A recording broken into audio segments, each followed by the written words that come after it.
राधे राधे मित्रों, जय श्री कृष्ण।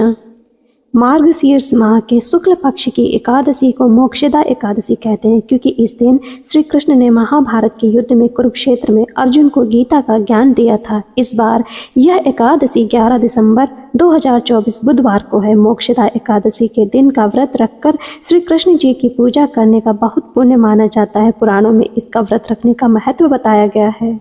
एकादशी तिथि प्रारंभ 11 दिसंबर 2024 को तड़के 3:42। एकादशी तिथि समाप्त 12 दिसंबर 2024 को मध्य रात्रि 1:09। व्रत पारण का समय 12 दिसंबर को सुबह 7 से 9:09 के बीच में।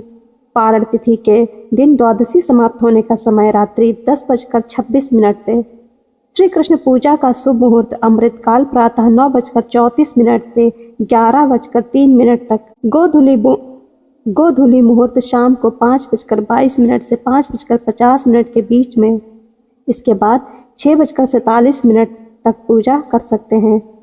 मोक्षदा एकादशी व्रत के फायदे मान्यता अनुसार इस दिन उपवास करने से मन पवित्र तथा शरीर स्वस्थ होता है, पापों से छुटकारा मिलता है तथा शरीर में सुख शांति आती है। मोक्षदा एकादशी व्रत के प्रभाव से भगवान श्री हरि विष्णु मोक्ष देते हैं।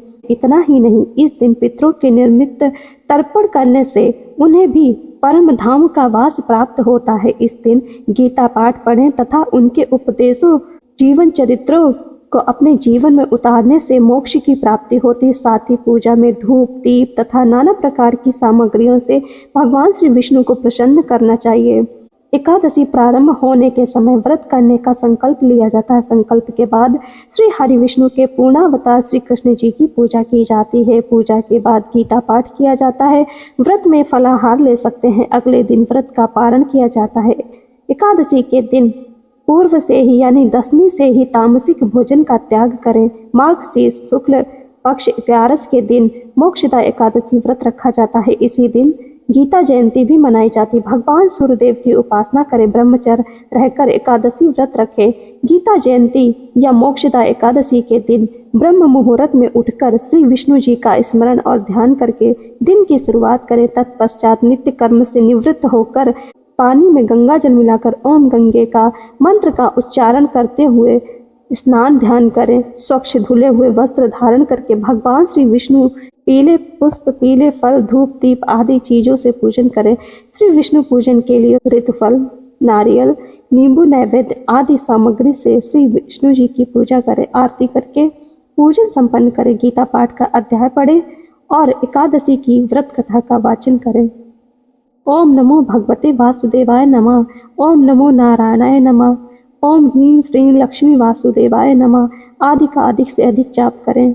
सायंकाल पूजन आरती के तत्पश्चात प्रार्थना करके फलाहार करें। इस व्रत में एक बार जल और एक बार फल ग्रहण कर सकते हैं। प्रिय श्रोताओं, अब आप श्रवण करेंगे मोक्षदा एकादशी की पावन व्रत कथा।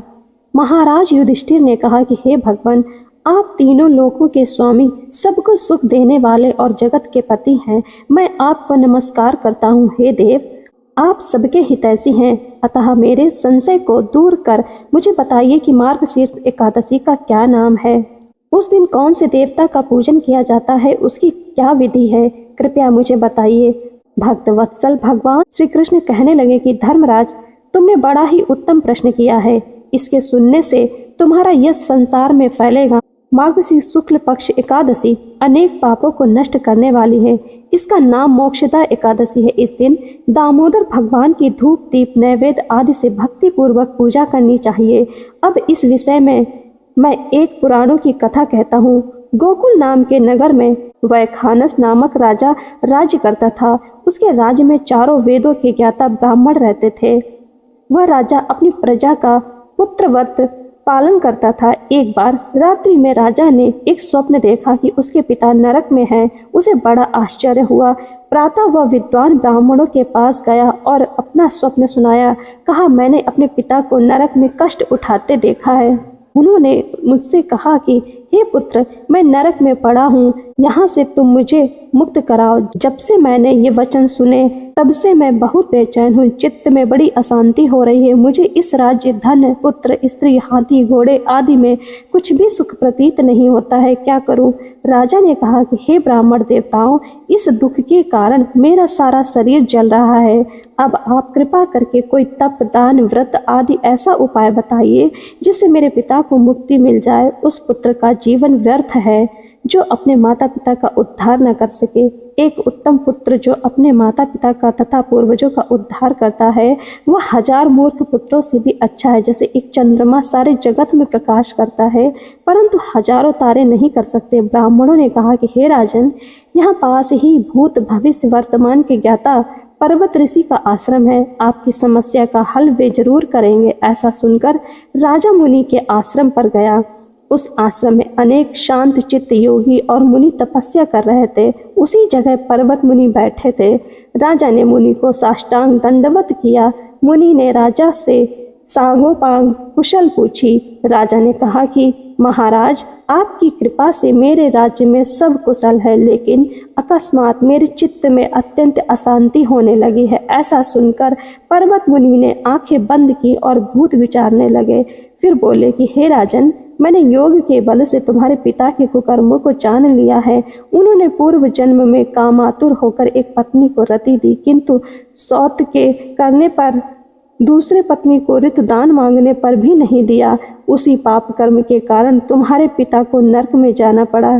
तब राजा ने कहा, इसका कोई उपाय बताइए। मुनि बोले कि हे राजन, आप मार्गशीर्ष एकादशी का उपवास करें और उपवास के पुण्य को अपने पिता को संकल्प कर दें। इसके प्रभाव से आपके पिता की अवश्य नरक से मुक्ति होगी। मुनि के ऐसे वचन सुनकर राजा महल में आया और मुनि के कहने के अनुसार कुटुंब सहित मोक्षदा एकादशी का व्रत किया। इसके उपवास का पुण्य उसने अपने पिता को अर्पण कर दिया। इसके प्रभाव से उसके पिता को मुक्ति मिल गई और स्वर्ग में जाते हुए वे पुत्र से कहने लगे कि हे पुत्र, तेरा कल्याण हो। यह कहकर स्वर्ग चले गए। मार्गशीर्ष मास की शुक्ल पक्ष की मोक्षदा एकादशी का जो व्रत करते हैं उनके समस्त पाप नष्ट हो जाते हैं। इस व्रत से बढ़कर मोक्ष देने वाला और कोई व्रत नहीं है। इस कथा को पढ़ने या सुनने से वाजपेयी यज्ञ का फल मिलता है। यह व्रत मोक्ष देने वाला तथा चिंतामणि के समान सब कामनाएं पूर्ण करने वाला है। प्रिय श्रोताओं, आप सभी का जीवन मंगलमय हो। आप सभी पर हरिनारायण की कृपा बनी रहे।